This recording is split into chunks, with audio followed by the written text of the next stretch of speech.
Setelah kami tiba dengan selamat di pantai, barulah kami tahu bahwa daratan itu adalah Pulau Malta.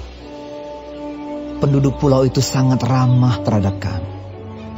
Mereka menyalakan api besar dan mengajak kami semua ke situ karena telah mulai hujan dan hawanya dingin.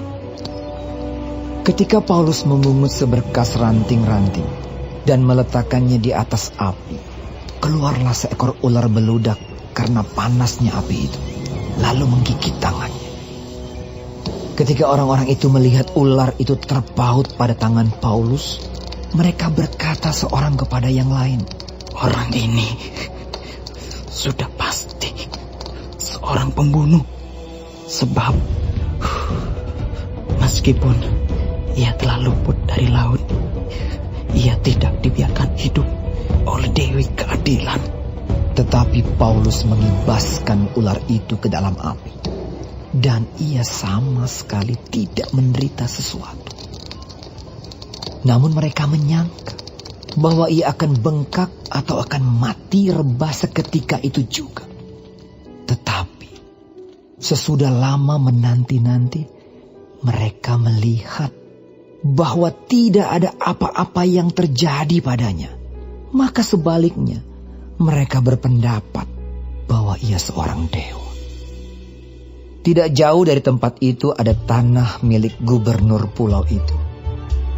Gubernur itu namanya Publius. Ia menyambut kami dan menjamu kami dengan ramahnya selama 3 hari. Ketika itu, ayah Publius terbaring karena sakit demam dan disentri. Paulus masuk ke kamarnya.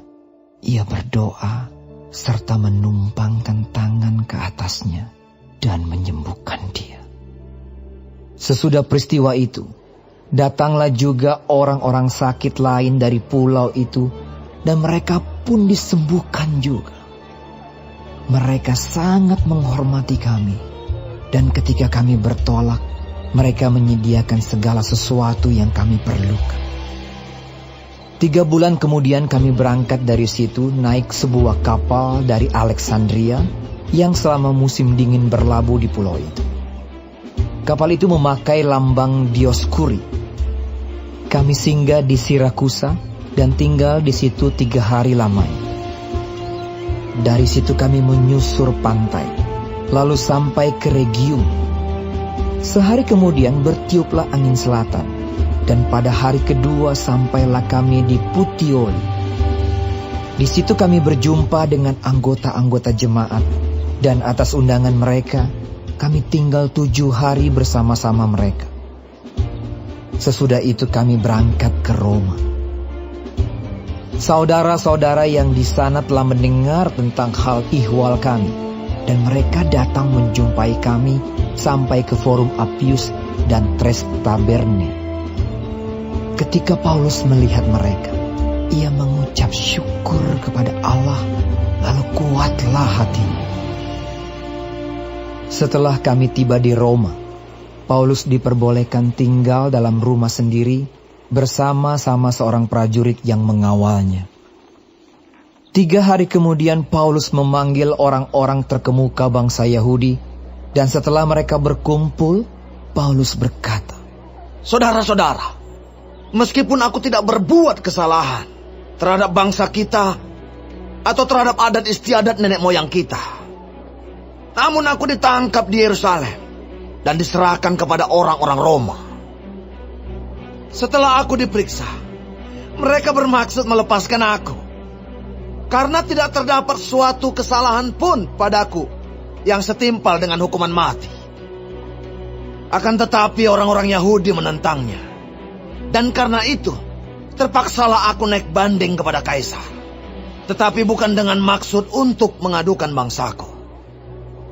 Itulah sebabnya aku meminta supaya aku melihat kamu dan berbicara dengan kamu, sebab justru karena pengharapan Israel lah aku diikat dengan belenggu ini." Akan tetapi mereka berkata kepadanya, "Kami tidak menerima surat-surat dari Yudea tentang engkau, dan juga tidak seorang pun dari saudara-saudara kita datang memberitakan apa-apa yang jahat mengenai engkau Tetapi kami ingin mendengar dari engkau bagaimana pikiranmu.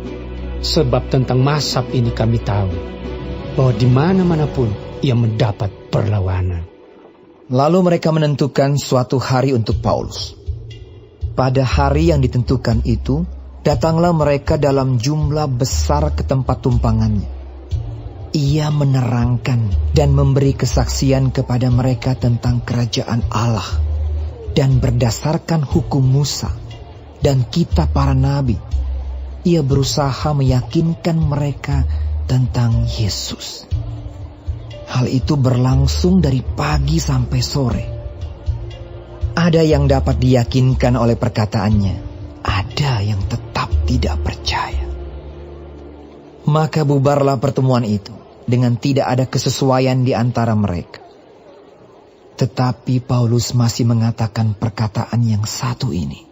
Tepatlah firman yang disampaikan Roh Kudus kepada nenek moyang kita dengan perantaraan Nabi Yesaya.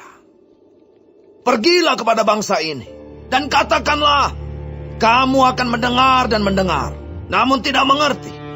Kamu akan melihat dan melihat, namun tidak menangkap. Sebab hati bangsa ini telah menebal, dan telinganya berat mendengar, dan matanya melekat tertutup, supaya jangan mereka melihat dengan matanya, dan mendengar dengan telinganya, dan mengerti dengan hatinya, lalu berbalik, sehingga aku menyembuhkan mereka.